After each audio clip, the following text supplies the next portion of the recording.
प्रकाशित वाक्य रेवलेशन के अध्याय 7 पद 4 में उल्लेखित 1,40,000 का समूह अंतिम समय की भविष्यवाणी का एक अत्यंत आकर्षक पहलू है, जो एक रहस्यमय और दिव्य रूप से नियुक्त समूह को दर्शाता है।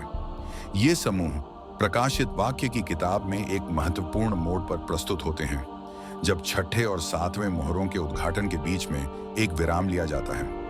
इस समय जब दुनिया पर परमेश्वर का क्रोध अभूतपूर्व रूप से प्रकट हो रहा है, ध्यान इन 1,44,000 पर जाता है, जिन्हें परमेश्वर ने एक अद्वितीय और दिव्य मिशन के लिए सील किया है। इस समूह की पहचान और भूमिका ने इतिहास में कई चर्चाओं को जन्म दिया है और विभिन्न दृष्टिकोणों के अनुसार इसके अंतिम समय के अर्थों की व्याख्याएं की गई हैं।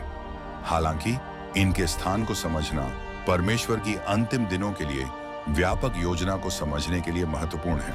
प्रकाशित वाक्य एक जटिल और भविष्य सूचक ग्रंथ है, जो इस बात को स्पष्ट रूप से बताता है कि इस संसार के अंत तक कैसे घटनाएं घटित होंगी। इसके प्रतीकात्मक भाषा, जीवन चित्रण और अंतिम दिनों के विस्तृत विवरण हमें परमेश्वर के अंतिम उद्देश्य को समझने के लिए एक चुनौतीपूर्ण मार्गदर्शन प्रदान करते हैं। इन अपोकैलिप्टिक दृष्टियों के बीच 1,44,000 का सील होना एक आशा की किरण की तरह है, जो इस अंधेरे और उथल पुथल के समय में दिखाई देती है। इन 1,44,000 का उल्लेख छठे और सातवें मोहरों के उद्घाटन के बीच एक विराम के दौरान होता है, जो इस बात को संकेत करता है कि परमेश्वर के क्रोध के बीच भी उनके पास उद्धार और मुक्ति का एक योजना है। इन सील किए गए व्यक्तियों का उद्देश्य केवल देख रेख करने वाले नहीं है, बल्कि उनके पास एक विशिष्ट और सक्रिय भूमिका है, जो त्रिभाषा काल के दौरान खेलनी होगी। इस समय जब संसार पर परमेश्वर का न्याय बरस रहा है, इन 1,44,000 को विशेष रूप से नियुक्त किया गया है, ताकि वे अन्य लोगों को उद्धार का मार्ग दिखा सकें। प्रकाशित वाक्य 14 1-3 में कहा गया है, और मैंने देखा और देखो, एक मेमना सिय्योन पर्वत पर खड़ा है और उसके साथ 1,44,000 लोग हैं, जिनके माथे पर उनके पिता का नाम लिखा हुआ था। यह आकाशीय गीत और इसका संदेश हम तक पहुंचाता है कि ये 1,44,000 लोग न केवल परमेश्वर के द्वारा चुने गए हैं, बल्कि उनका कार्य इस समय की सबसे बड़ी आशा और उद्धार की कुंजी बन सकता है।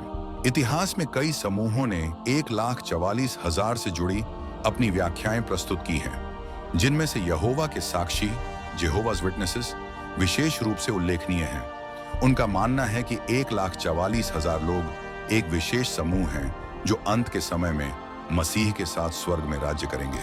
हालांकि यह व्याख्या बाइबल के असल संदेश से मेल नहीं खाती। बाइबल स्पष्ट रूप से कहती है कि ये 1,44,000 लोग इस पृथ्वी पर परमेश्वर के द्वारा सील किए गए हैं, न कि केवल स्वर्ग में रहने वाले विशेष व्यक्ति।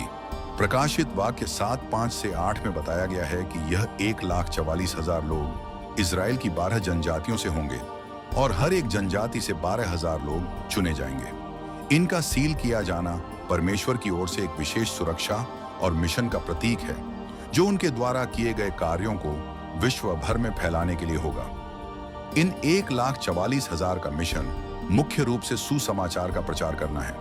इनका उद्देश्य केवल दूसरों को सत्य का मार्ग दिखाना नहीं है, बल्कि यह उनके लिए एक दैवीय मिशन है, जो अत्यंत कठिन समय के दौरान संसार के बीच में परमेश्वर का संदेश फैलाएंगे। प्रकाशित वाक्य 7:9 में कहा गया है कि इनका कार्य एक विशाल उत्पत्ति को जन्म देगा, जो हर जाति, भाषा, राष्ट्र और कबीले से होगा। हालांकि कुछ गलत धारणाएं और सिद्धांत भी मौजूद हैं, जो 1,44,000 का गलत अर्थ प्रस्तुत करते हैं। इनमें से एक प्रमुख गलत व्याख्या यह है कि यह केवल कुछ विशेष लोग होंगे जो स्वर्ग में मसीह के साथ राज्य करेंगे, जबकि बाइबल यह बताती है कि वे अकेले नहीं होंगे, बल्कि सभी विश्वासियों को मसीह के साथ मिलकर राज करना होगा। आखिरकार 1,44,000 का कार्य केवल त्रिभाषा काल के दौरान एक विशेष मिशन के रूप में होगा, जो परमेश्वर के उद्धार की योजना का एक हिस्सा है, और इस मिशन के माध्यम से परमेश्वर अपने अंतिम उद्देश्य की प्राप्ति के लिए कदम बढ़ाएगा।